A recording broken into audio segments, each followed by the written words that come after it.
आपको अपने पैसे ग्रो करने के लिए रिसर्च और एनालिसिस करने की जरूरत नहीं है।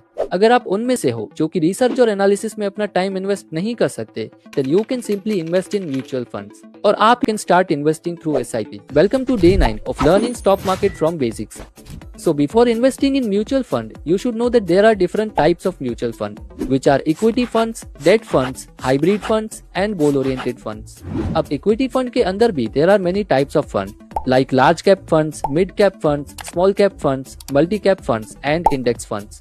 अब इक्विटी फंड में आपको रिटर्न तो ज्यादा मिलता है लेकिन आपका रिस्क भी ज्यादा रहता है, while in debt funds आपका रिस्क कंपैरेटिवली लो होता है लेकिन आपको रिटर्न भी कम मिलता है। Other than that you can invest in hybrid funds जिसमें आपका पैसा both equity and date funds में इन्वेस्ट किया जाता है ताकि आपको रिटर्न भी अच्छा मिले और आपका रिस्क भी ज्यादा ना हो। नाउ आप अपने प्रेफरेंस के हिसाब से चूज कर सकते हो कि आपको किस म्यूचुअल फंड में SIP स्टार्ट करनी है। If you ask me then I would recommend you to invest in index funds because index fund long term में कई म्यूचुअल फंड को बीट कर देते हैं। Still if you have any questions let me know in the comments below.